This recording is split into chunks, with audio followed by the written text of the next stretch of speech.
Go ahead, punk. Make me play.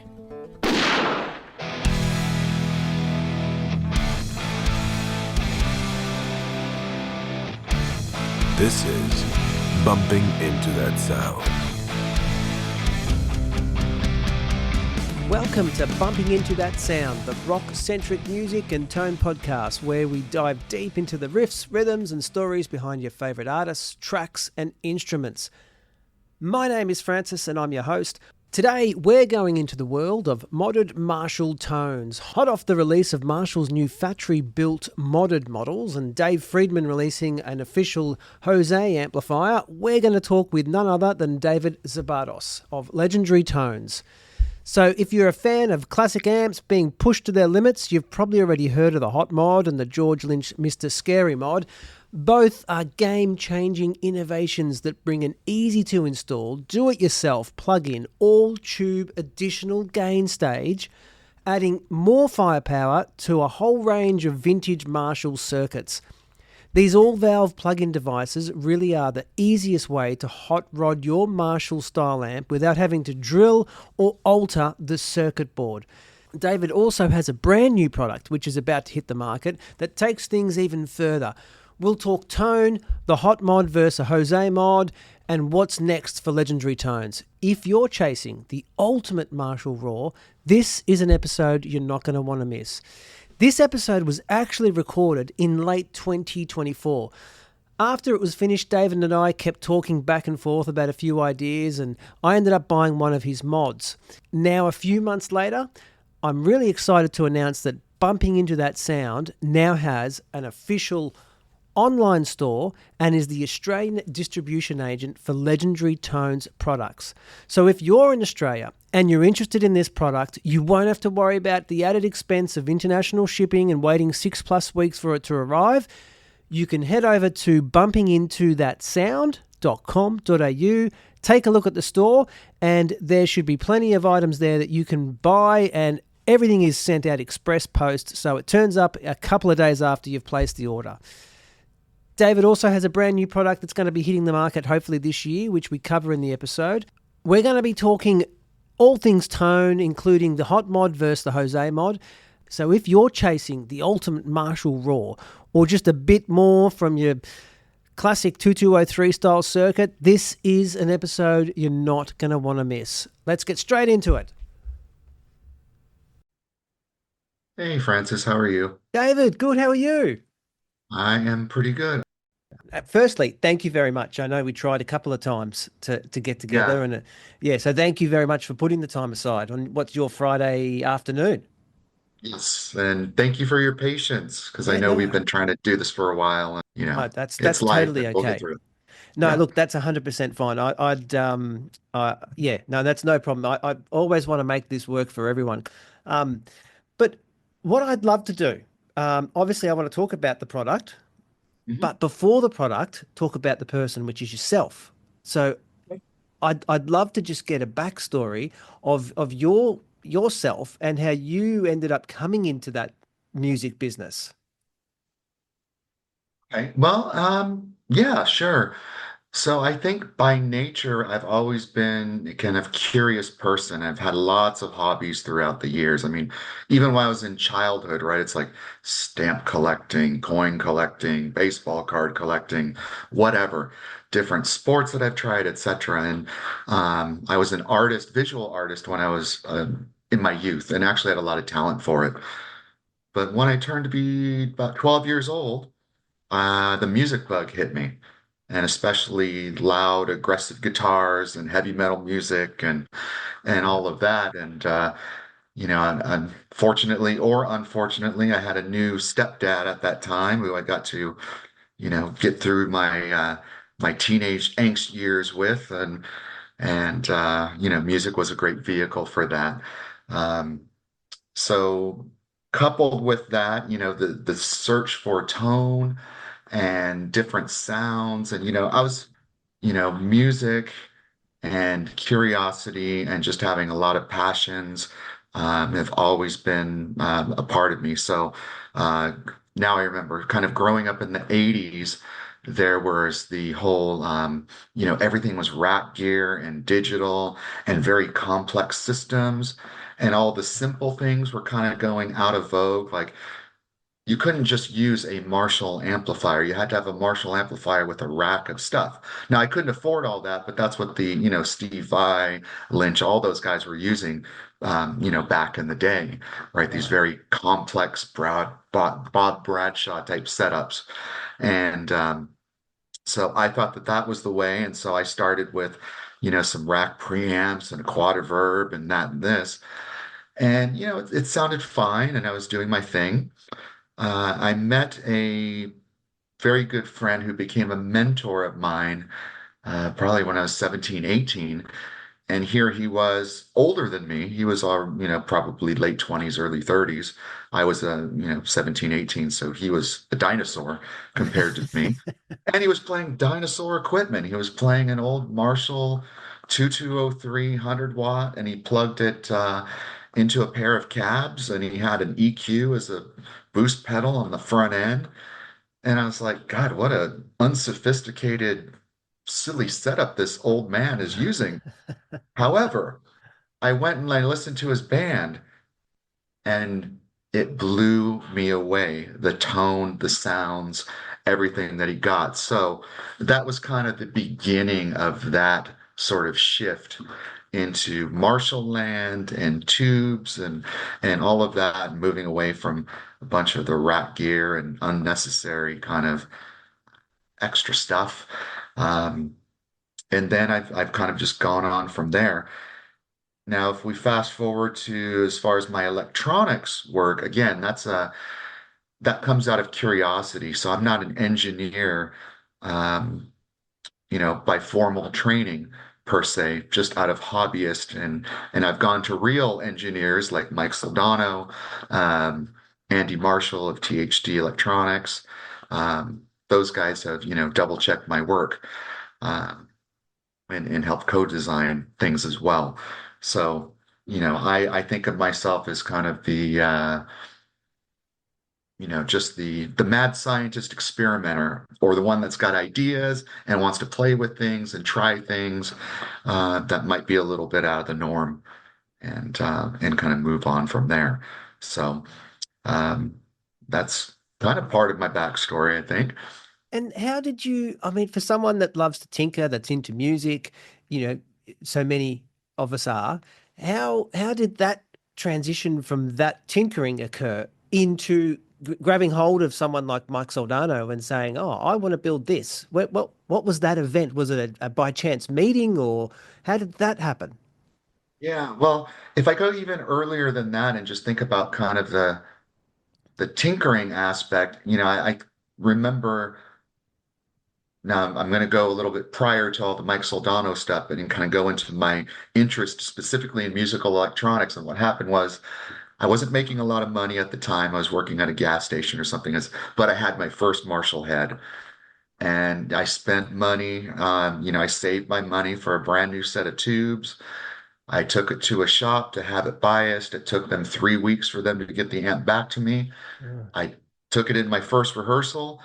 Within 40 minutes, I kind of smelled something funny, and the tubes they were groove tubes, right? They had the orange on them, and all of them had already turned into a brown. So the amp was biased really, really hot. Um, I ended up contacting the shop, and they essentially said, "Well, not our problem." And that was the beginning of, okay, I need to learn how to do this stuff on Do it my own. yourself. Yep. And that was kind of the beginning of all of that. So, and it's been a lot of fun, right? Because it's like, again, I have a curious mind.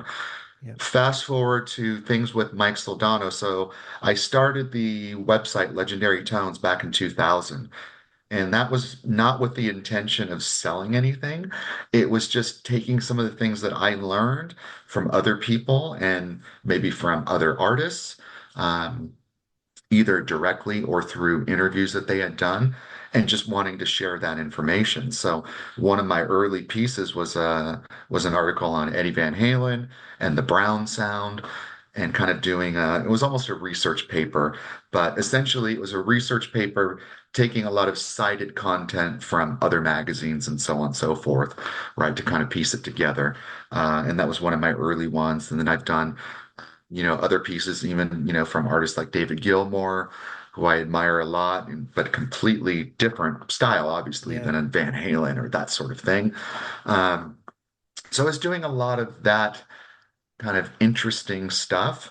At one point, I decided, I want to have a pedal, and this is before obviously these mods that we're going to talk about. I wanted to make a pedal because I was really into the Marshall 2203 circuit still, that my mentor friend had turned me on to. And I was just sold. It was like, that's my tone. And I'd use tube screamers and things like that. But I didn't always like the fact that there was that mid-range hump, which was good for solos, Yeah. and then the bass loss, but not really the sound I wanted for like a hotter rhythm sound. So I thought, wouldn't it be cool to have a pedal that on one channel, that pedal could be just like the amp, but just push it, but very neutral, but very, you know, um, very crisp, articulate, kind of just like more of what you already have. Yeah. And then maybe the other channel, whether it's a tube screamer or maybe something like a Dallas Rangemaster, which just adds all this really cool harmonic stuff when you mix it with an amp that's running overdrive already, and just put it into one. And it would be kind of like you'd have a modern circuit, which would be that very articulate, punchy boost. And then you'd have kind of going into the past with the Rangemaster. So I had this concept of a time machine boost. And I needed an engineer to kind of help lay it out and do all of that. So on Legendary Tones, I put a little, for lack of a better term, kind of a one ad on as a post. And I said, hey, I'm looking to collaborate with someone. If anyone out there is a bona fide engineer and can help me develop this pedal, I'd love to work with you. Robert Keeley of Keeley Electronics sent me an email and said, Oh, hey, I'd love to work with you. Now, mind you, this is back in 2000, or maybe, yeah, right around 2000, before 2001. And he was only just building his compressor. He was basically making it out of his home, hand wiring each one. It was very, very early days for Keeley Electronics.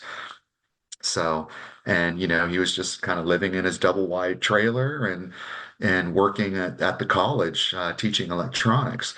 But he and I started collaborating and working on this, and it was fantastic. I mean, and he's like a brother to me to this day.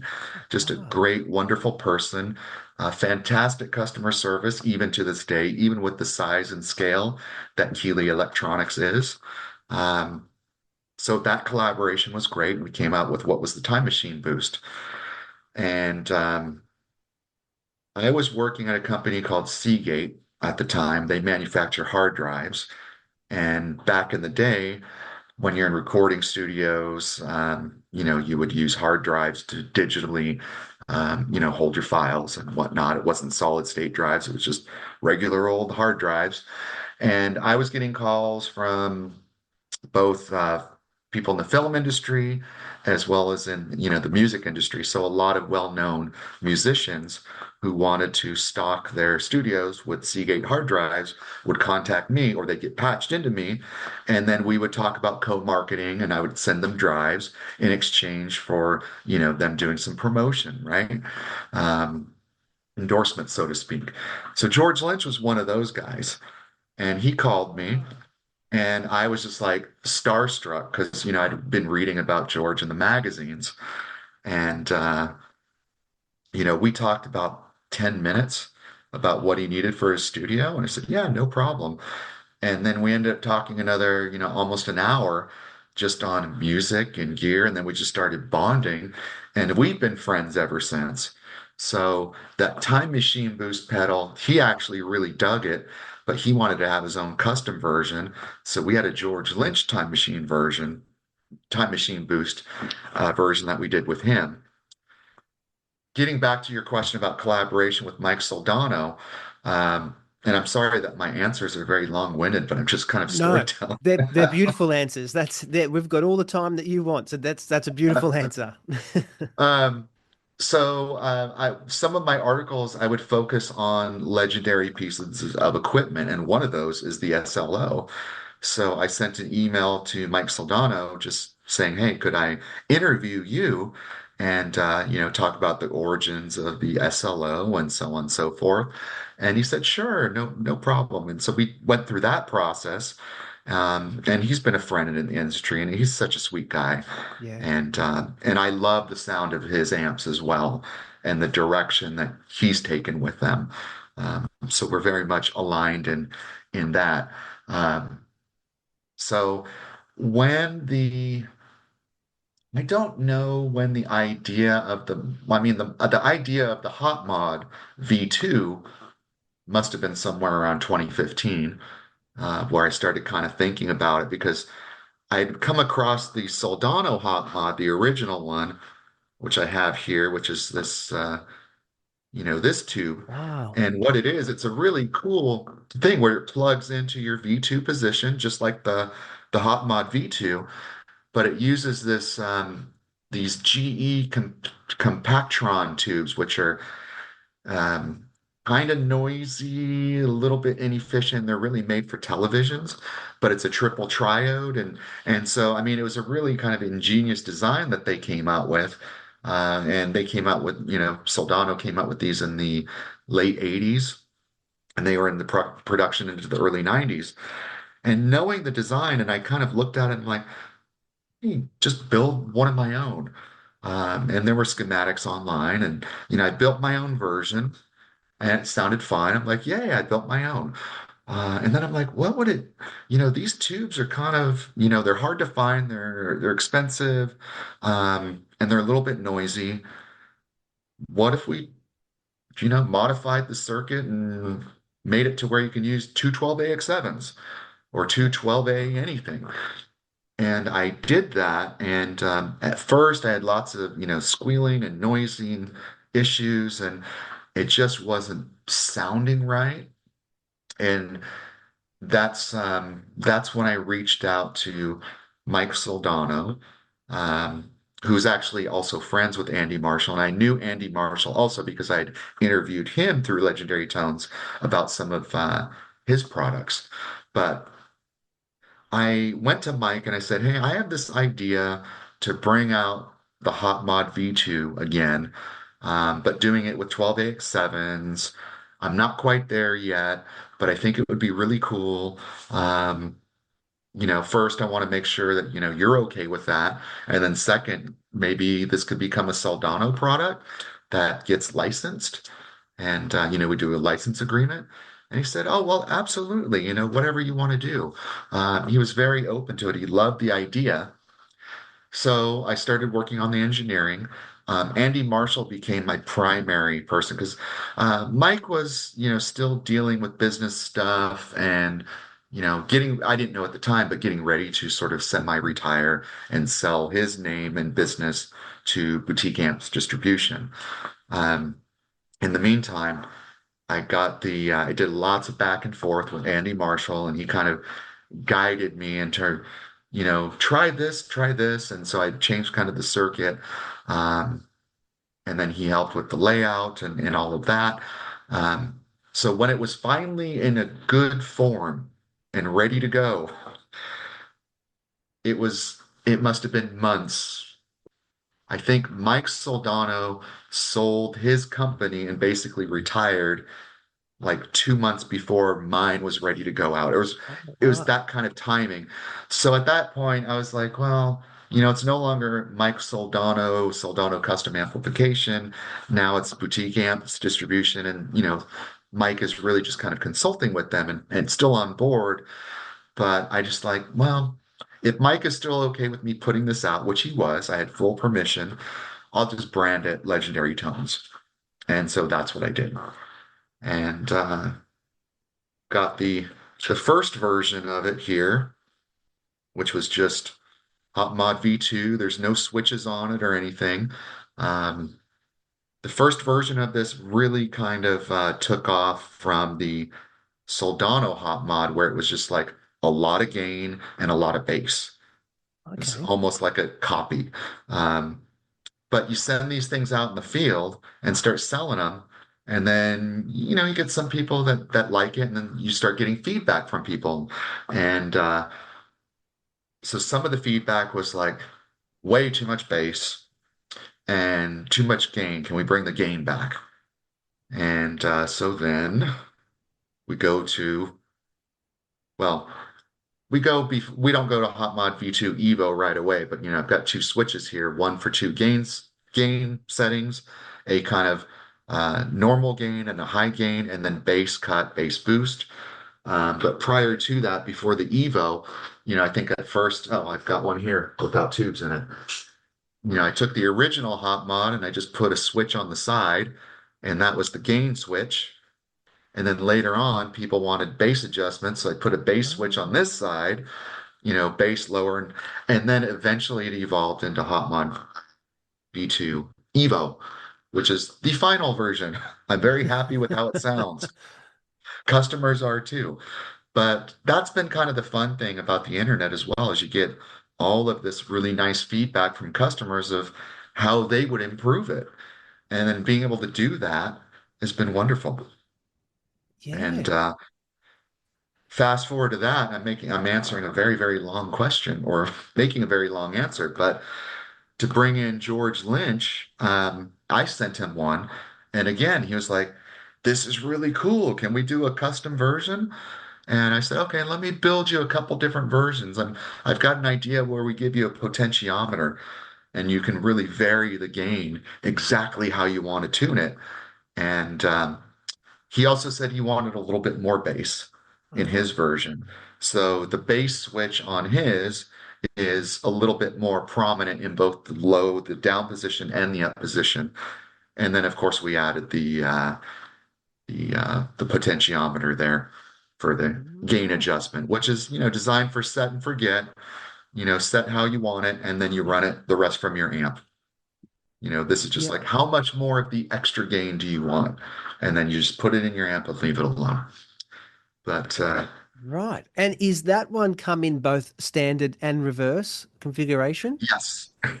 yes. So that's and to your listeners that or your viewers who don't know about standard or reverse wire, what that means, um, if you think about amplifiers and you think about preamp tubes, each 12AX7 preamp tube is like two tubes in one. It's like two mini tubes in one tube. It has two sides. Okay. And what the mod does is it needs to hook up to something called the cathode follower. And on some amps, the cathode follower and the tone stack that it's driving is driven off of pin 3. And on other amps, it's driven off of pin 8. So depending on whether you're driving off of pin 8 or pin 3, now I have to make two different versions so that the thing can work. So that's the story on the standard wire or reverse wire. And one thing I was going to quiz you on, is to see if there's I suppose, a easy explanation on with the cathode follower. Like some amps, like a Jubilee or a 900, they don't have that. So when they don't have it, what's the alternative in terms of how does what is that cathode follower doing now that it's not in those amps, or how do you go about not having that? Is there an easy way So to explain that?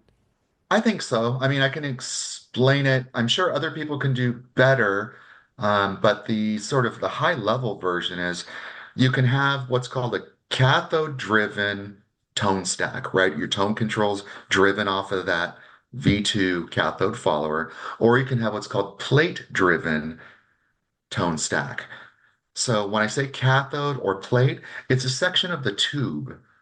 The tube itself can run, it's got a cathode, it's got a grid, and it's got a plate. And those are all different aspects of the tube. And a sound, what all that matters is the sound of a cathode follower versus the sound of a plate-driven tone stack is a little bit different. The plate-driven one will be a little bit more stiff and have its kind of you know the tone controls you can alter that. So I'm just talking about sort of the feel of the tone stage itself, whereas the cathode follower has a little bit more of kind of a little bit of a give. Um, it's the standard for Marshall, it's the standard for Vox, it's a standard for the early Fender Bassman, for example, and a whole number of amps and variants. Um, Plate driven um, tone stack would be the classic example is the Fender 1960s era blackface kind of circuits. Those are all plate driven. High watt amps, which I love. I love how they're built. I love how they sound. Those are all plate driven. Right. And you Okay. can't attach, I mean, plates are high voltage. You can't attach a this sort of mod to the plates. I've asked my engineers, like, hey, is there a way we can make a plate-driven version? And the long answer or the short answer is no. The long answer is there kind of could be, but you'd have to do all sorts of really, really weird stuff outside of the chassis, and it'd be probably be very expensive and Right. not worth exploring.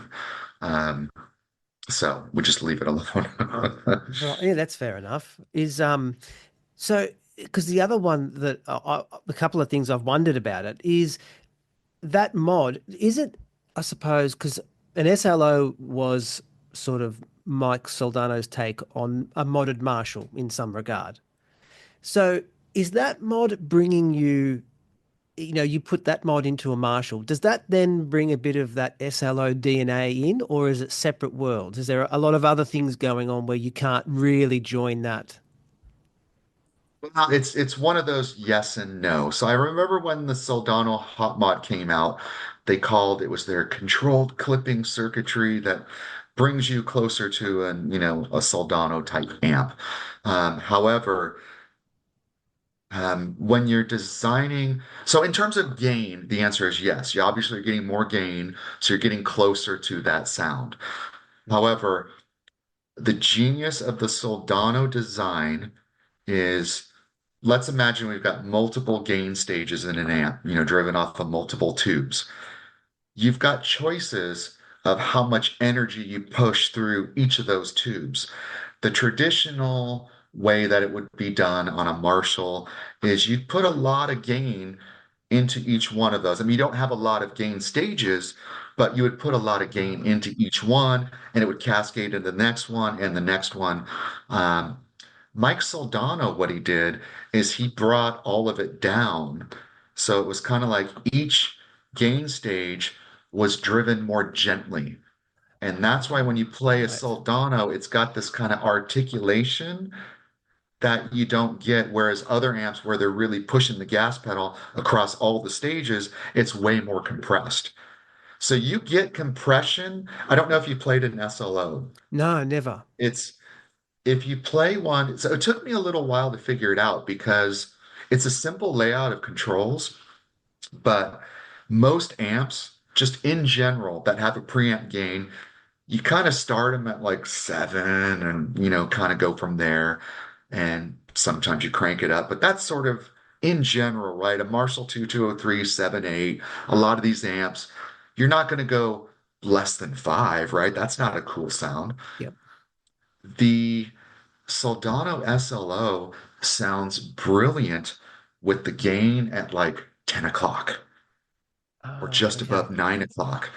He's got multiple gain stages in there, so he's got a lot going on. He's got more gain stages than a typical Marshall, obviously, but they're tuned in such a way to where the compression doesn't come in once you go past like 6 or maybe 6 on the dial or 1 o'clock. Everything past that is like it just becomes a compressor. It's like compression, compression, Oh, compression. okay. So you can get that sort of martially effect, but I think where the magic is below that element or below that gain threshold. Um, and it still has a lot of gain, but it's really punchy.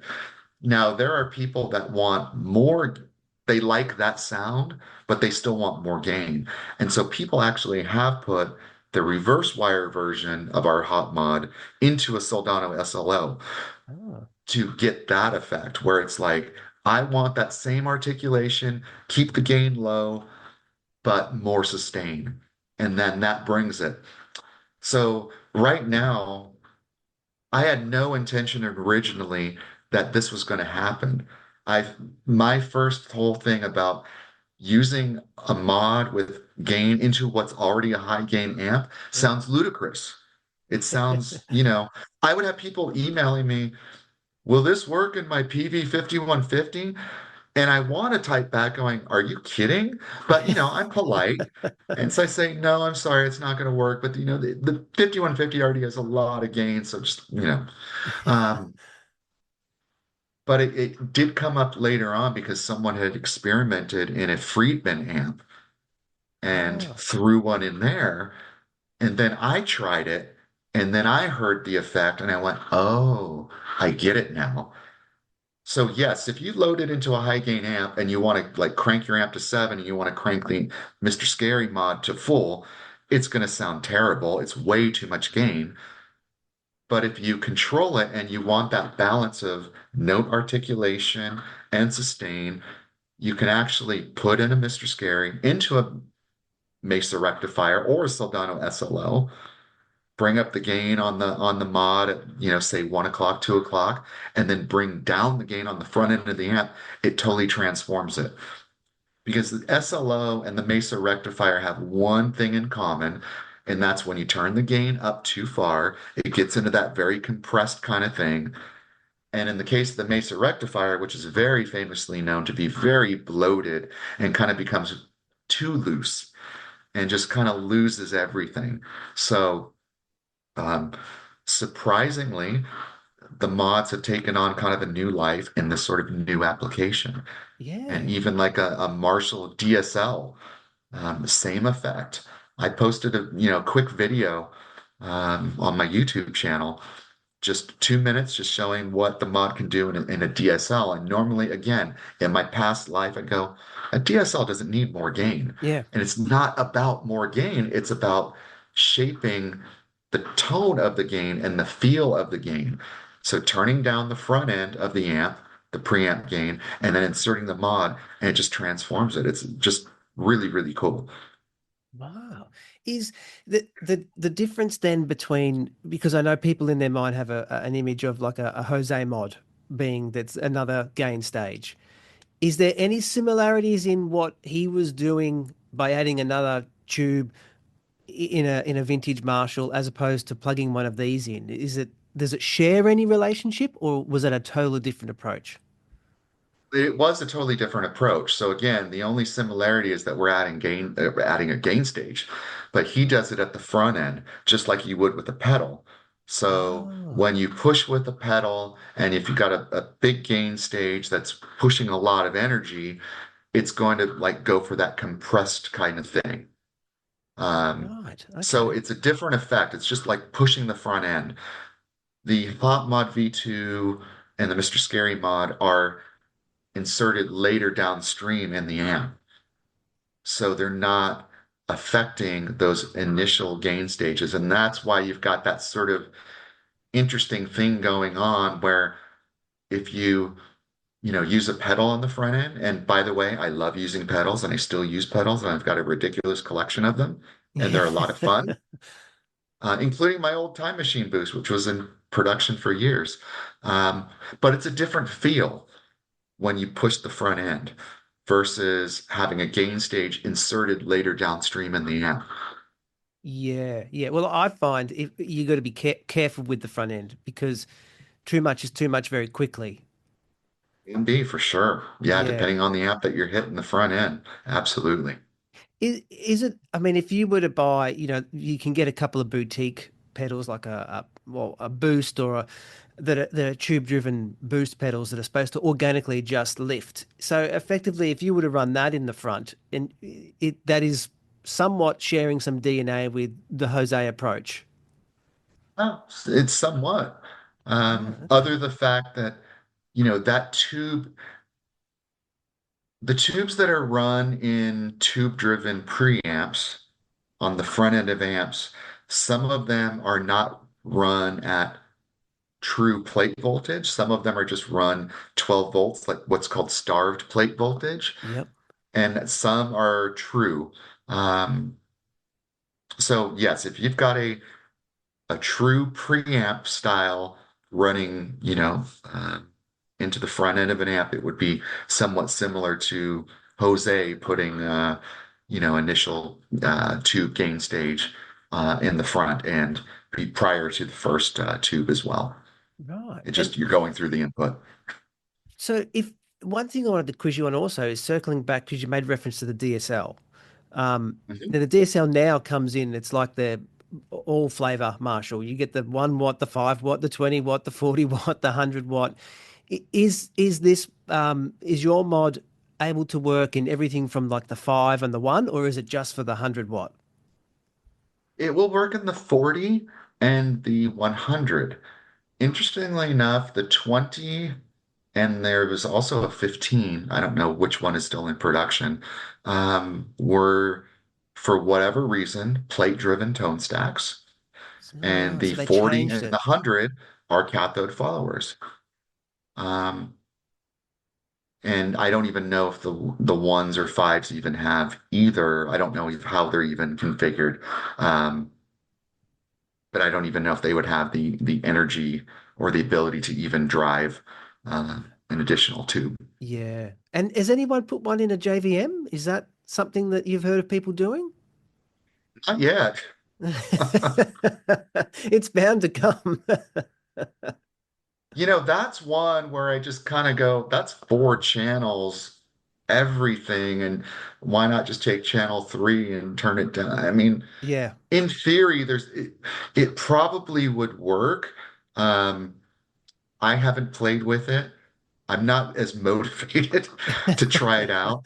The kind of the fun thing about these is the way, at least when the Evo came out, the Evo and the Mr. Scary mod, both of those, because of how the heater wires are that's pin 4 and 5, and then tied in with 9, how those are configured.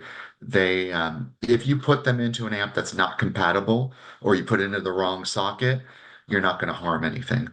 Right. It's either just going to work or it's not. So, I mean, I can certainly take a JVM and try it out. Yeah. I Yeah. just I just haven't yet because I think the JVM, 410 is pretty good, and it's got a lot of bells and whistles, and Yeah. I've Yeah. serviced one. I thought, like, this is a pretty cool amp. I don't know that, it probably. So one thing I've noticed on those amps where they have a lot of knobs and switches and things of that nature, um, when putting in the extra gain stage, it may work well in some. It may cause some noise if you turn on, switch number X versus switch number Y. A good Ah, example of that is the Mesa Stiletto, which is their take on a Marshall. It's two channel, and I know that it uses a cathode follower, so I went and tried it, and it wasn't the distorted gain channels that were giving me any problem. It's when I set it in this one particular mode on the clean side that it would cause this oscillation or this noise. I'm like, okay, well, there it is. It's not compatible. So I think in my ah, mind, I'm thinking if I put it into a JVM, I'm sure if I pushed every knob and dial and something wouldn't probably work properly. yep. Yep. And if it doesn't work 100%, fully compatible, I'm not going to list it on the thing on the compatibility page. Another example is the Mesa Roadster. So the Mesa Roadster is a four channel, and actually the mod works in it from a sonic standpoint, brilliantly, just like it does with the other, um, 2 and 3 channel rectifiers. Now in a Roadster, it only impacts channel 3 and 4, which is good. It doesn't affect channel 1 or 2. So Oh, clean will stay crystal clean. 2 will sound however you want it. And then you can kind of tone shape 3 and 4. However, when you try to put one in, the reverb tank is in the way. So the only way that you can actually make it physically work is if you were to remove the reverb tank. So that's why I don't put it on the list. It's right. compatible. It's partially compatible. When people have asked me, I do answer them in email, and I tell them, if you don't want reverb anymore and you want to remove the reverb tank, then you can use it. Yeah. But that's the trade-off. Yeah. I suppose the perfect unity then is something like the Studio Vintage Classic, where it's that plexi style amp, but you just want a bit more gain without, even with or without having the volume all the way up. That's really this perfect plug-in, give you a bit more relationship. And it's very simple, it's very iconic, it's got all of the DNA of that classic pairing of getting a bit more from what you've got. Yeah, so the Studio Vintage, the only issue that I personally have with that or any master volume amplifier is I tell all the customers, your amp is still going to be loud Yeah. with or without the mod. So just remember that. And I really think, in my opinion, especially in this day and age, at least a post-phase master volume is probably a good idea on those kind of amps. Yeah. Because if you crank the Studio Vintage or a JTM 45 reissue or anything, and let's say you run an attenuator or a Fry-Up power station, which is a brilliant design, but you're going to be cooking those power tubes. Yeah. And power tubes are expensive, and especially now, and they don't last the way that a preamp tube does. They operate completely differently. I mean, if you're pushing an output tube, if you're Angus Young and you're going out on tour with your old Marshalls, he's not going to run that same set the entire tour. He's changing those things out quite often, I guarantee you. Yeah. Yeah. And that's just when you bias an amp, say you bias it, you've got a bias meter and you set it at, 30 milliamps or whatever. And that's the bias, which is the idle. Now, if you kept your bias meter on and you crank your amp and you start playing it, that meter is going to jump to like 170, 200 milliamps. And if you're playing rock constantly, I mean, you're just driving the bejesus out of it. Oh, The right. tubes only last so long. So I like using a post-phase master volume in all of those non-master amps. Um, that's my thing. I think I'm going to talk a little bit about when people talk about the old Marshalls and like, you got to crank them up to get that sound, Yeah. right? It's true to a point. They think it's because of the output tubes, but it's not. All the output tubes are doing, besides amplifying and making it louder, is there's a bit of low end compression and a little bit of that feel and give, sort of that sponginess that happens, Right. that responsiveness to your attack. But the extra distortion that you hear when you crank it up, that's your phase inverter. Your phase inverter is distorting. So if you've ever tried an amp with a post phase master volume, and you crank up the front end of your Marshall, and then you bring it back down with the post phase master volume, you're sparing your output tubes. Granted, you're not getting that compression feel, but you're getting the extra distortion that most people are talking about and wanting when they say you got to crank it up to get that sound. So with the studio vintage, with all, getting a post-phase master volume installed is, my opinion, that's the way to go. And when you turn the post-phase master volume all the way up, it's essentially out of circuit. The amp is back to Right. how it was before. Okay. Well, that's So, perfect then if you're going to do that. yeah, Is it? I'm sure there's probably other similarities, but if you were to compare, say, the Studio Vintage, that's like a plexi style, then to the Studio Classic, which is an 800, but the 800 has the two volume controls. If you were to then install a another volume control like you're suggesting on the plexi style, does it almost become the same amp, or is there still subtleties that are the difference between the two? there's still a difference in the Plexi model. Um, or let me flip it around. On the Studio Classic, which is their 800, there's an extra gain stage when you Right. plug into the high input. If you plug into the low input, you notice it's a lot quieter off the bat.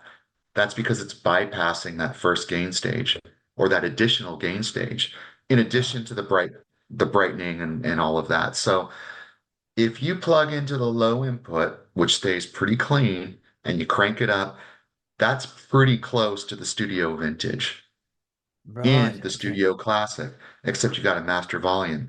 The master volume that's in the Studio Classic is a pre-phase master volume, not a post-phase. So it's only going to sort of it does the sort of cut off with just the gain stages. So you are missing. So one thing you could do, and people have done, I don't know if you've ever seen, people sell modified amps all the time, and sometimes they have an additional master volume, even though the amp already has a master volume. And you go, why is that? Well, Yeah. it's because they want to have the effect of the post phase master volume also in the circuit and to play with that and Oh. balance it with the pre and have control over both and really kind of get that flavor. So that's why that's happening. Oh, right. Now I'm going to go ahead and tease something. Well, I mean, I teased it before, but I'm going to show it to you here.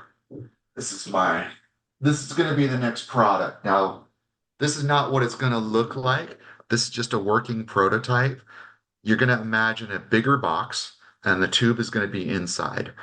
But this is an external post-phase and pre-phase master volume all in one. Wow. And I'm going to add some extra features to it, which I'm not even going to talk about yet. So essentially, you're going to plug this into your phase inverter of your non-master volume amp or your master volume amp. And then for your master volume amp that already has a pre-phase, now you've got a post. Oh, And if you've got wow. a non-master volume, then you've got your pre and your post, and you can kind of play with both. Or you can bypass, I have it set where you can bypass the pre and just have post if you want it that way. And I got some Wow. tone shaping options. And then I'm going to do something completely different and add more to it, but I'll talk about that later.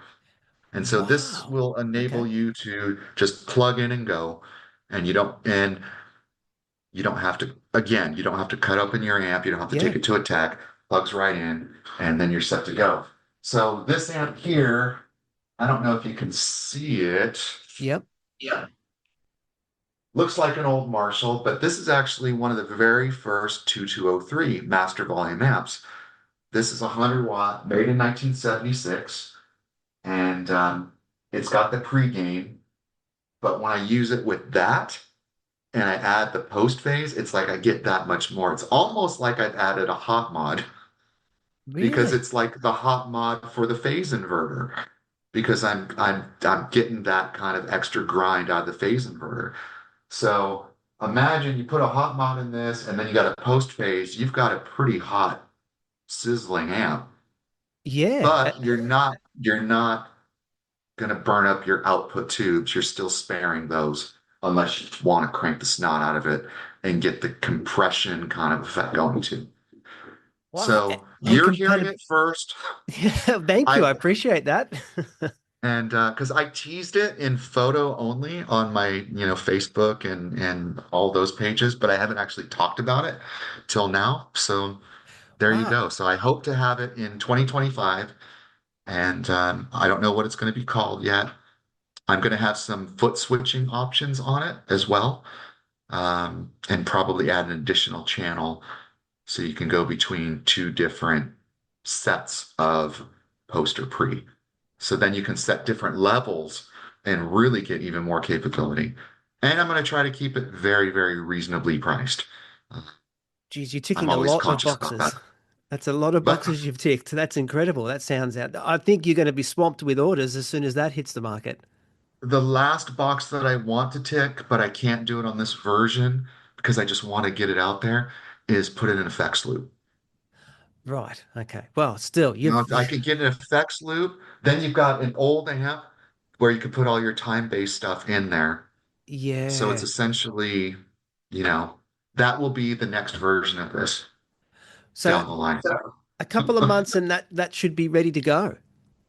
Oh, I don't know. No, it's not going to be a couple months. We'll be in somewhere in 2025. Somewhere Yeah. in next year. Okay. All right. And I just need to continue to push on. Andy Marshall is my engineer on this project as well. And yeah, so Well, he's that's he's the something to be one. excited about. That sounds I'm unreal. super excited about it because, um, anytime I've done interviews, I've always said the same thing. I'm not interested in just making an overdrive pedal. I like doing, even my time machine boost pedal is like, I want to go back in the past. I want to go forward in the future and combine it into one. And, I want to do things that haven't been done or things that are, if they have been done, then it's a really different kind of variation. Yeah. Now, in terms of this design, that's never been done.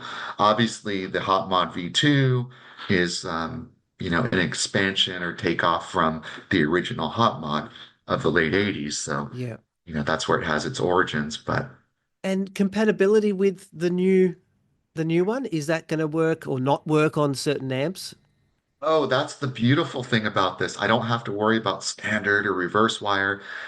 It will go into any amp that uses what's I forgot the term of the phase inverter. It's like long tail paired. 95% of all phase inverters of most amps are a certain type of way, and this will work in all of those. There are some quirky phase inverters from some amps in the 50s that this might not work with. Um, but for all intents and purposes, it's going to be a lot more universal. Jeez. Yeah, I reckon you're going to be absolutely swamped with orders once that officially hits the ground. I'm going to have to get in early. Me too. And remember how I told you that I was when I was a child as a collector of baseball cards, collector of this and that. Um, so who knows? There might be variations of colors and things like that because I did that with the Mr. Scary mod where we started out, it's Halloween season. I'm not showing you the white one because I'm sold out of all the white ones, but the very first version, this was in Oh, pumpkin orange. oh, And we that's did, really a cool. hundred of them, or I don't know if it's 50 or I can't remember. And then we did another color. And in my collection, of course, I have to have one of each.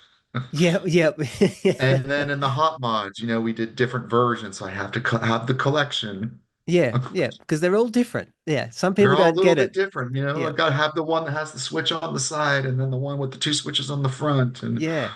have them on my little display. And I'm proud of all of them. Oh, It no, just look, kind of shows the evolution. yeah, 100%. And you being the creator, you want to keep that history. You don't want to leave it open to chance that someone else is doing that for you. You need to have it. The other one I was going to quiz you on is I know when you were on Tone Talk, you said you get asked about putting this into the IRX, and no, it doesn't work.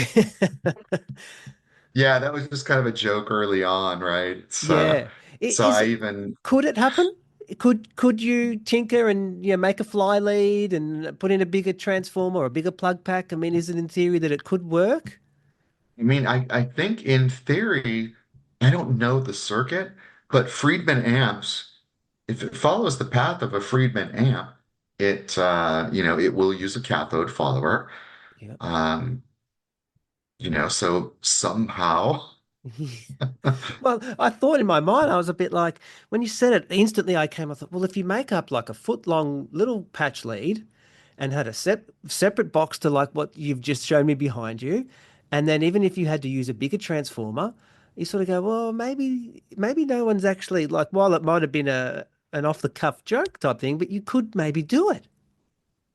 yeah, it would have to be an external transformer probably because the transformer that's inside that box really can only drive those two tubes, and I Yeah. think that's it. Um, so it would need a larger transformer for the power for sure.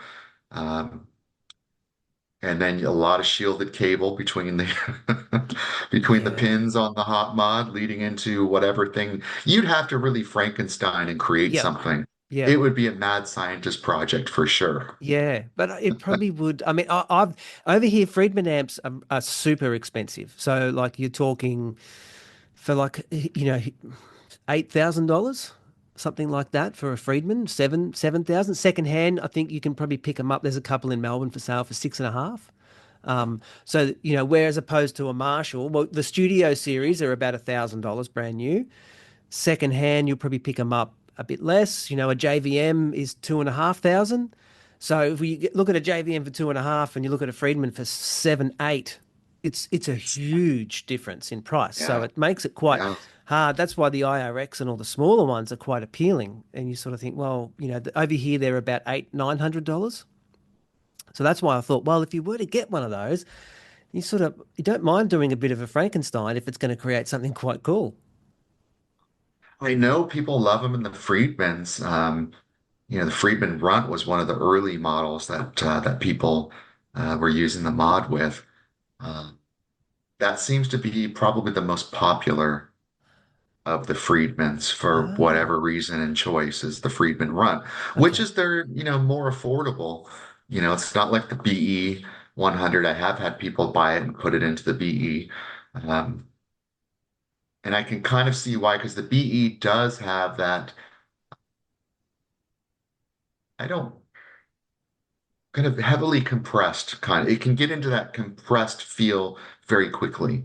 Oh, okay. So if you don't want it to be overly soft in that way. I could see where you would maybe could play with one of these mods in there, but I think the BE is an excellent amp. I think the small box might be probably my favorite Oh, okay. of his lineup. I haven't played the new Flex, from his new vintage line. Yeah, Um, yeah. but the small box sounds excellent, and that one works killer with the mod as well. Um, Interesting. it's It not seems like he's taking over the world. When you're watching from afar, it seems like everyone's going that way, and that's just raised the bar in what a product can do and sound and quality. And it just seems like if that feeling of, oh, if you're not on Friedman, then you're not on anything. Yeah. Although, I really like his stuff, but that said, I have a preference toward the Soldano side. Um, there is some brightness in the Soldano circuit and in the Marshall 2203. Whereas if I'm playing at home and I plug in a 2203, it sounds like what it sounds like. There are certain frequencies that are a little bit brash and they're out there. Um, but those frequencies sound really good in the mix, and it really cuts through a live band setting. And Yeah. the Soldano SLO has that. I have a BE 100, not the deluxe, but the older one. It's like from 2014 or 2015. That's one of my favorite amps to play at home. Ah, because it feels that spectrum isolated when, It's really smooth and right. it's really, it has that kind of thing. But you take it out and you play it in context of the band. I'm missing a little Sizzle. my Yeah. preference. I like those certain frequencies that I'm missing. Yeah. Um, so again, it's not a knock on everyone because if everyone had the same taste and wanted the same thing, Oh, it'd be life would boring be as anything. boring. Yeah. So, Yep. but I've had the Marshall thing for so long, and it's just like what I'm accustomed to. That's what I really want to cut through in a live mix when I play Yeah. in that kind of style.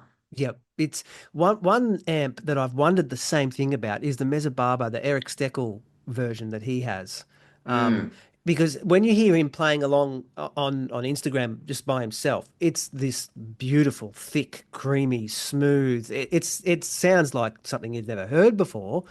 And I've often wondered, I thought, but would that sound too much live with a band? Is it too much thickness, too much of all the same? Feeding There's into the other frequencies of this and yeah, that.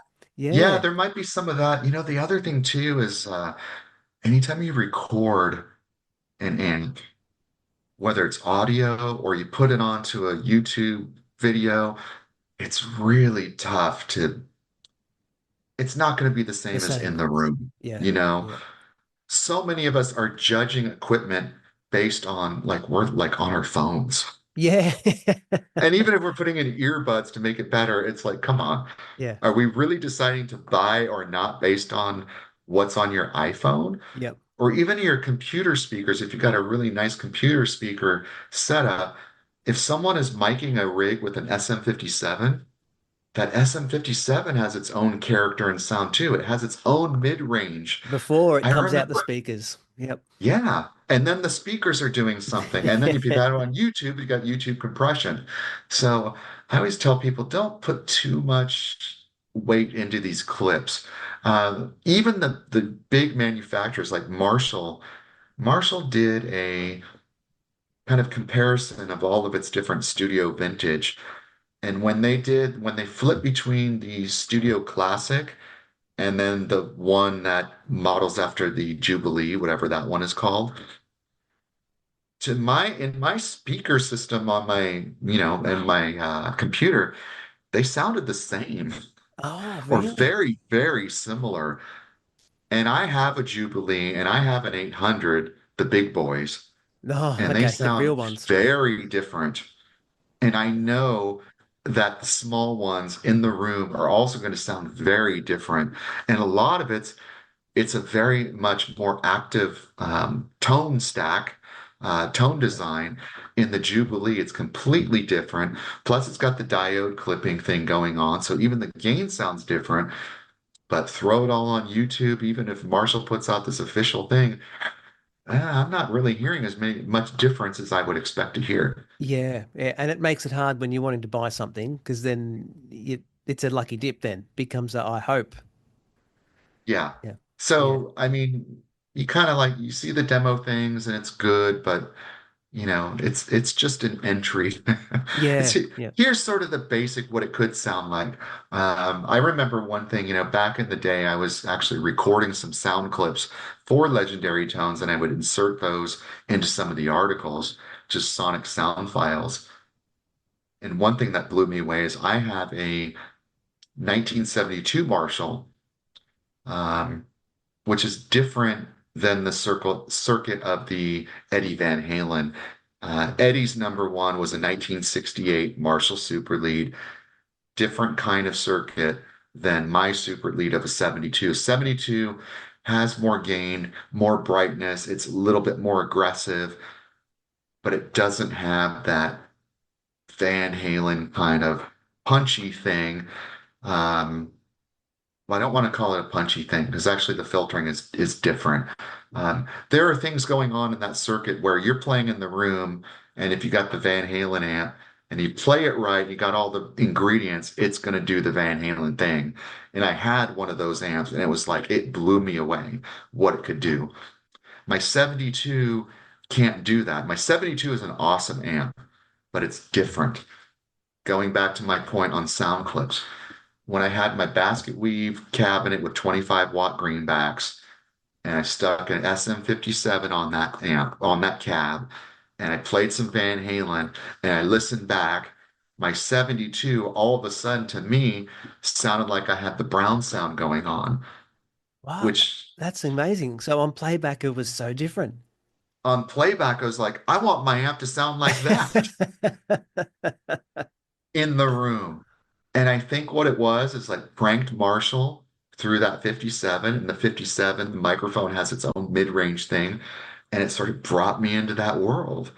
So, and the speakers helped too, but If only there was a way that you could just do capture that to then make that the raw sound coming straight out. It's yeah. and that's what Friedman really is trying to do and does. He's Yeah, kind of okay. capturing that sound. It's like, but then you're missing some bits too in terms of I'm going back to, cutting through the mix sometimes Yeah. for what I want to hear.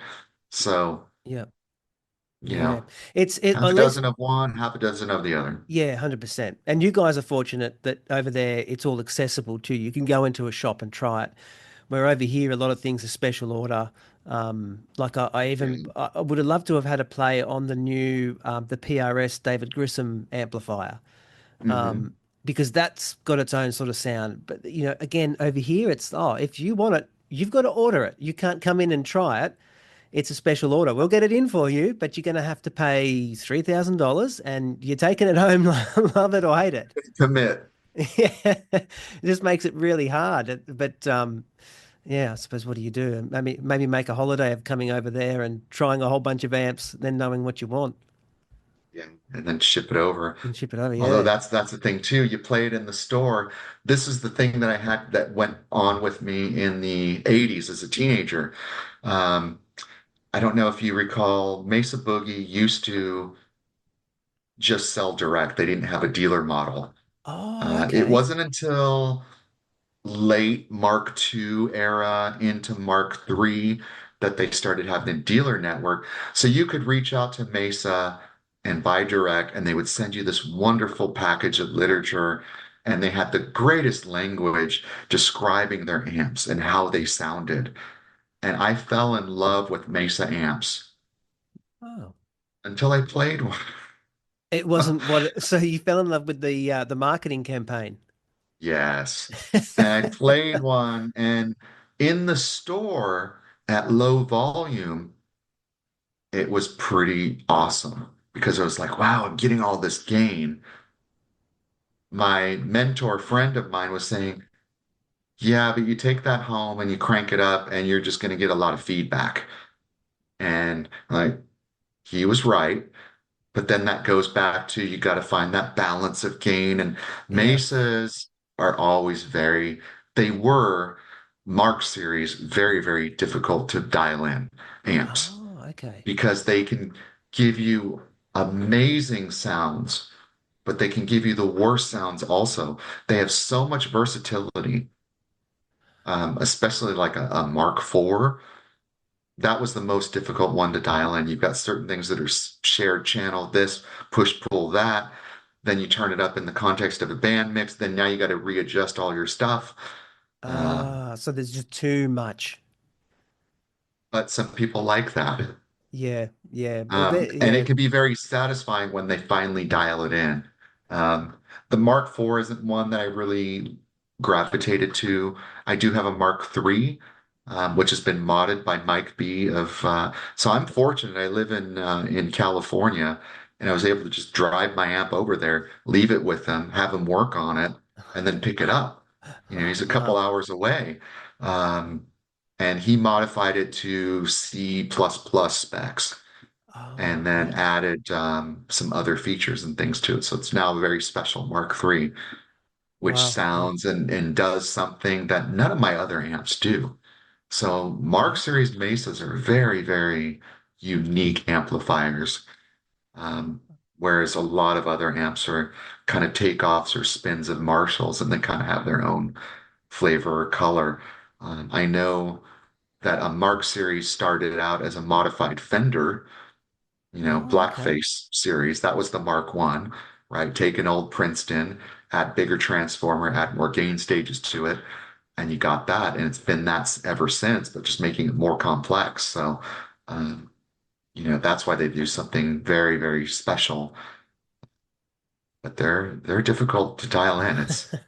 It's not a people laugh and say it takes a mace a month to, it's a mace a month to dial in that amp and get Oh, it how you want. wow. Jeez, I had no idea that was that temperamental. Yeah, because you have the graphic EQ also. So you want to play with the graphic EQ. The graphic EQ comes after the gain stages.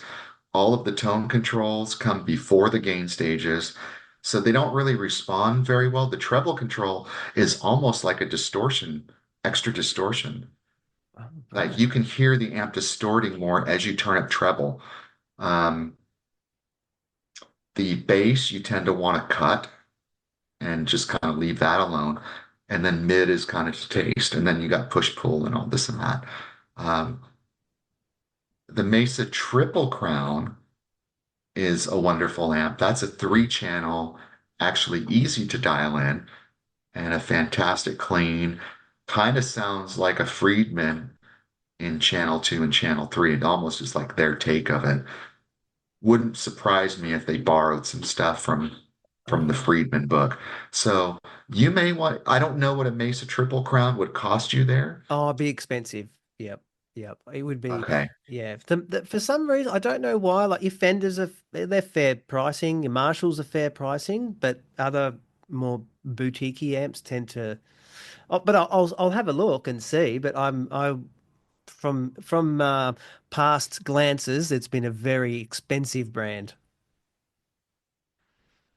But Yeah, and that's I know Marshall when I hear the prices of what they sell for in the UK, I'm like, really? that Yeah. cheap?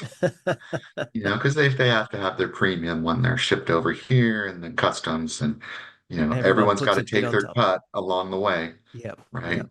So The one other thing I wanted to quiz you on is there a way on the hot mod? Can you have it so if you were once again create some sort of fly lead or patch lead, they have an on off switch so it turns off or turns on, or is it that once it's engaged, it's on? yeah, so the question of bypass, yes. So what I discovered, because I wanted that feature, I thought that that Right. would be really nice to have, right? Whether it's on a foot switch or it's switch on and switch on. There's no way to true bypass the hot mod. And I worked with Andy Marshall to sort of have a quasi bypass. But what I discovered is the tone of the bypass version, it lost something from the amp. I didn't Ah, like what it did. right. It's like it put a little bit of a blanket over the amp. So I'm like, I don't want this. I'm super picky on tone. I can't send this to someone and say, this is the bypass. And Right. it really just sucks a little bit of the life. I mean, it wasn't a lot, But it wasn't but it was perfect. enough. It's like, and it doesn't have to be perfect, but I have to like it. Yeah, that's fair enough. And I guess that's the difference when you're the heart and soul of it versus if it was a big company, they'd be like, just push them out, send them out. Near enough's good enough. But Just do yeah, it. Add more feature, and you add a feature and add a foot switch, you can put more cost to it, yeah. or add you can make it more expensive, whatever you want to do. But like I said earlier in the conversation, I had a certain vision of how I wanted it to sound, but I also wanted feedback from customers, and I got that. And so we kind of worked together to come out with it. I know if I would have put that bypass on there, I'd get a flurry of people going, "This sounds like garbage" when I turn it off and bypass it. Can you do some tweaks to make it better? And I Yeah, go, no, sorry. yeah. No, Sorry for wasting your time on that feature. Um, that's fair enough. No, I totally appreciate that. and with the mods, I've got a great guy that a longtime friend of mine that's actually been in industry, in manufacturing and whatnot, and he's the one that does the final finish building on these mods. So Oh, right. really, he brings them, we test them, he packs them and ships them out. And, I'm the face of answering questions. I do that in the evenings, but I don't need to sit here and solder and build and do all that. That's Yeah, all taken care of. So, um, that's a good but I system will then. say, so, you look at these amps again, you see that 2203 on the top, and then I got the JCM800 down below, but that's a reissue to JCM800, and those are my test amps. So Ah, everything goes through them. every single mod that's built goes through those amps. And the 2203 on the bottom, because it's a reissue JCM800, uses the reverse wire. So all my reverse wires go through that, and then the other ones go through that, the top one. It's also my way to kind of test out tubes, because sometimes you have infant mortality. Although tubes are generally reliable, there's probably um, maybe two out of every 100 Oh, okay. that Well, that's fail. that's not too bad. And that's me buying them out of distribution. Like if you buy tubes out of, from Mesa Boogie or whatever, they're already pre-tested. So I'm not getting tested tubes. I'm getting tubes that are just raw. Yeah, So having two failures out of 100 is not bad. not bad at That all. said, there's a little bit higher of a failure rate is sometimes people play like 40 minutes and then they'll have a tube fail and then I'll send out. So I would say probably four tubes out of every 100, there'll be an infant mortality. But I can't also test. I can, but it'd take a lot of time testing every mod for 40 minutes to get past that Yeah. infant mortality. I just Yeah. figure, you know what? When that happens, I just ship them a tube and they're taken care of. No, no sweat off my back. And is there a difference in the brands? Have you noticed like ones you go to and one stay away from? Um, so I started out with the JJs. Um, To be honest, the so in the cathode follower position, the Russian tubes, I don't know if it's still to this day. This is the truth of the matter. Um, but I know from Mesa amps, they had for the cathode follower position, which is where this sits, they were always their branded tubes were either the Chinese ones, like the Shugan, however you pronounce that, or the JJ, because those are the ones that could handle that position well. The new sensor and Russian and EH tubes that kind of all come out of that factory um, were not considered durable for that position, but they would be fine as a preamp tube or phase inverter. Cathode follower, for whatever reason, I couldn't tell you the technicals behind it, um, are a little bit more challenging. They're a little bit harder on the tube initially. That's So it interesting. needs a Okay. more robust tube. So the JJ was my go-to. Um, there was a time during the pandemic where tubes were really getting difficult to get, including the JJs. Thankfully, we're past that. Um, but now some of the Chinese ones, like the PS Vane and the Shugang or Shugang, don't know how to pronounce it properly, are um, are on the market. So I've tested those, and sonically, I think I'm preferring what I'm hearing out of the PS Vane. There's a little bit more kind of something, whether it's a tiny bit more gain, little bit more brightness. I kind of like what it's doing. Oh, It's okay. I've got an assortment of new old stock tubes, and they kind of have that thing too, where they have a little bit tighter, punchier, and the PS Vane sounds closer to my new old stock USA, GE Sylvania stuff than the JJ. And these things are all subtleties, right? Yeah. It's not like one is really bad and or really that Yeah. much better. But we all play in subtleties. So that has been my go-to. And so far they've shown to be more reliable. Um, I've only had one failure, maybe two out of 300 tubes that I've gone through.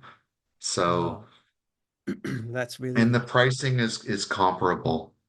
That's the other thing is the Russian tubes, not only do they not work as well in the cathode follower, I don't know if all of them, but that's just sort of the general what I've been told. Um, they're more expensive anyway. yeah. So why bother with them? Well, that's really interesting. Yeah. Well, you go for what you know works. At the end of the Yeah. day, you don't worry about what the sticker on the front says. It's Yeah, what and you're works. really going for reliability. I mean, that's Yeah. kind of what I want.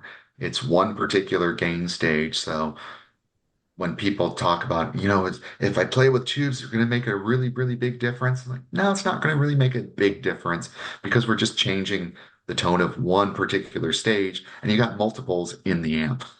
Yeah. Yep. You Yeah. True. know, Yeah. um, change out all your tubes to JJs and all your tubes to PS Vane. You'll probably hear more difference than just changing one. One. Yep. 100%. And is you being over, in amongst all of the activity that happens, is there anyone new, any new bands that you're aware of that are on the scene that you sort of think, oh, geez, these guys are, they're in vein of the classic rock sound that we all love, and they're doing it now. You know, I love a lot of those bands, like I call them kind of throwback kind of bands. Yep. But I also like a lot of the new music that my younger daughter in particular, turned me on to, Really? which stuff that I'm not supposed to like because Yeah. it's not for me. Um, but one example is Bring Me the Horizon. And they're like a heavy band and they got kind of screaming words Okay. and but I like their energy and their aggression and they're great.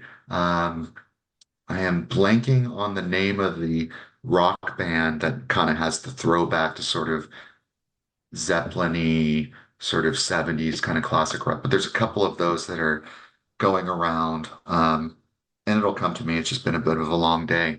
Um, Because I saw this morning, actually, on the way in, I was listening to an interview with Tracy Guns, and he mentioned a band. I think that they're an LA band. Don't quote me, I'm going off memory. Maybe they're called the Aviators or something like that. And I quickly looked them up, and he made the comment of what is so true to a lot of bands here too, is that they're in model of that classic hard rock sound, and they should be so much bigger than they are. And I looked them up, and I was really surprised. I was like, yeah, he's nailed it on the head. They're a great sounding band that most people probably don't get the chance to hear of, unfortunately. I think it's a combination of a couple of things too. It's the internet is wonderful because it brings all of us together. Yeah, But on the other hand, there's so much information out there and there's so much vying for our attention that music is just one portion of that, of our entertainment experience. yeah, We've yeah, got movies and film and people watching, TikTok videos and YouTube and this and that. yeah. So Our it's time not is the so limited. same. Yeah, It's if we were growing up in the 70s, it's like we would be riding our bicycles, we'd come home and we'd be putting on our records, we'd have music, and we'd watch TV, but we would have to watch TV at a certain time when our show comes on, yeah, and we yeah. would flip through our channels And if and you we would missed it, read. you missed it. That was it. You You missed missed it. it. There's no DVR, there's no, Yep. um, and we read books and it's and play sports and Yeah. it's It's so life different is. now. Yeah. Yeah. Well, David, I'm conscious of your time. You've given up so much of your time, and I know you're super busy. And I I'm can't thank hungry you now at this enough. point. Yeah, your dinner time now. It is dinner time. No, thank you very much. I honestly really appreciate you making the time. Oh, my pleasure as well. And no, it was great to talk and meet you. Yeah, And no, glad we were likewise. finally able to do it. And maybe we could do it Yeah. again at some point Well, yeah, in the future. And we'll have to catch up either way once the new product behind you hits the market. yeah, Yeah. definitely we'll do that. I will keep you posted on that. Thanks very much for sticking to the end of the show. I hope you enjoyed it. If you did like it, if you could please leave a 5-star review or hit the like button, you would be so surprised at how much that helps other people find the episodes. So it is greatly appreciated. If you're interested in other topics, you can check out the original podcast, which is called Bumping Into. Head to bumpinginto.com.au. There you'll find podcasts that cover history, health, a whole range of different topics. If you're wanting to find out more about this episode, anything that was mentioned on this episode or this podcast, you can head to the new website, which is bumpingintothatsound.com.au. Find the episode page, and I always do my best to list follow-up links and details that make it easy for you to find out more. Thanks again for stopping by, and I'm looking forward to bumping into you next time.